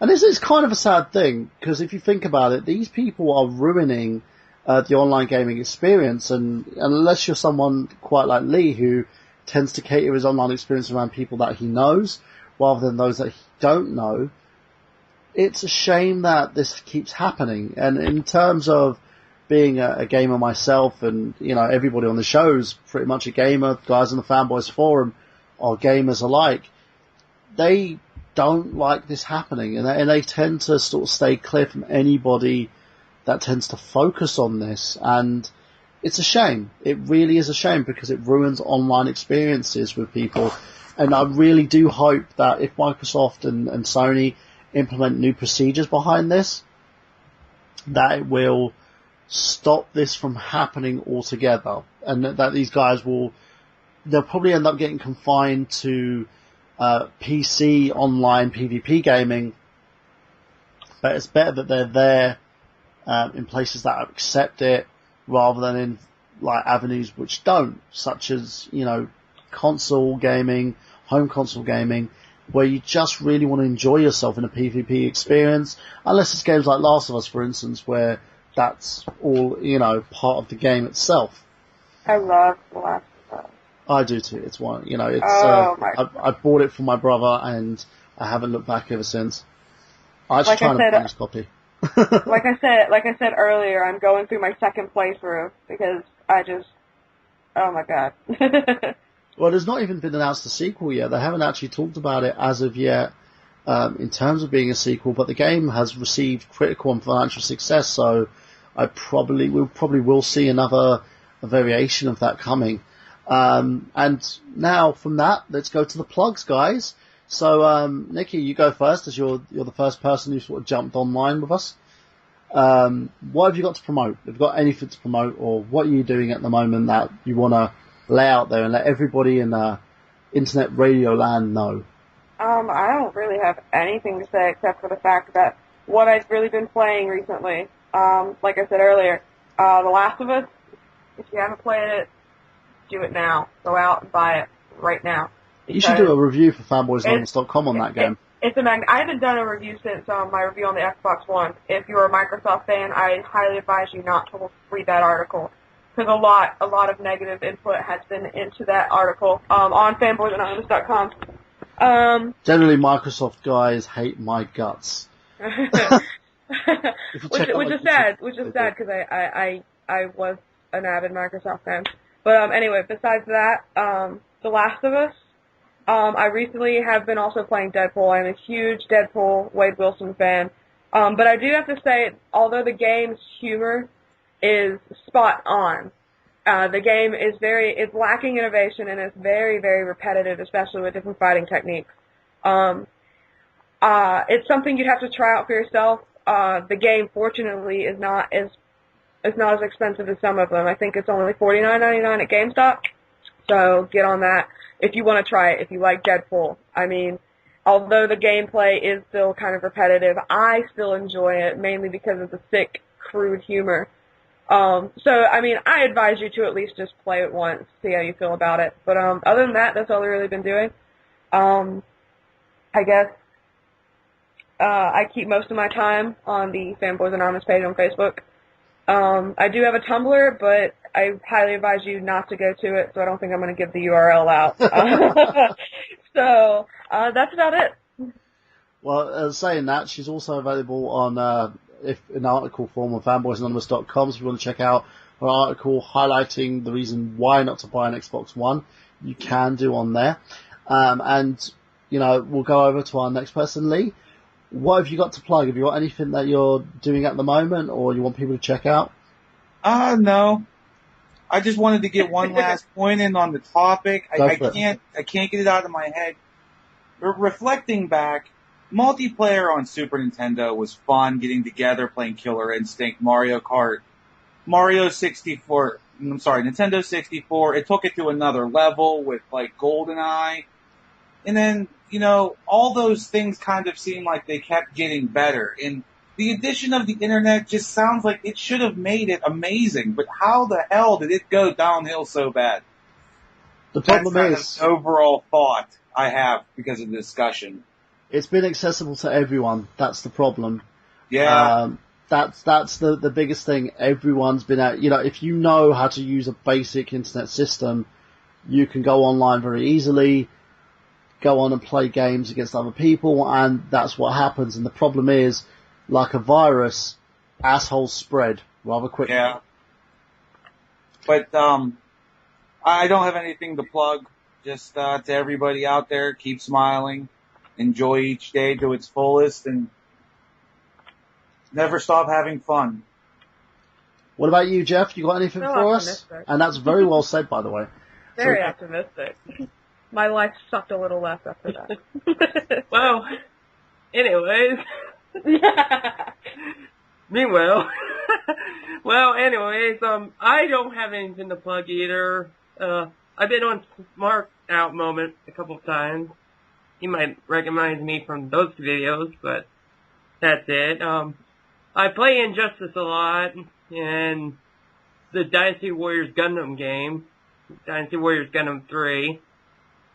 And I have a Facebook, and I have a Twitter, but I don't usually use the Twitter that much.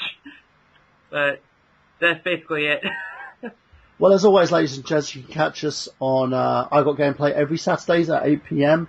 You can also catch the rehash of the show on Stitcher, Blog Talk Radio's app, Mega Powers Radio's online page, and also you can catch us on YouTube at youtube.com. I Got Gameplay. I am updating the channel, but it's kind of infrequent at the moment. I'm hoping to get it to the point where it updates regularly with everything else. Catch us on BlackBerry Podcasts. You can catch us on iTunes. You can catch us anywhere and everywhere. And also check out our parent sites, fanboysanonymous.com, and also Mega Powers Radio. If you guys have any questions that you want to like have it answered, or you've got a idea for a future show, you can catch us on facebook.com/IGotGameplay, and we'll make sure that we'll get back to you on that. And remember, ladies and gents, we've got gameplay. Have you?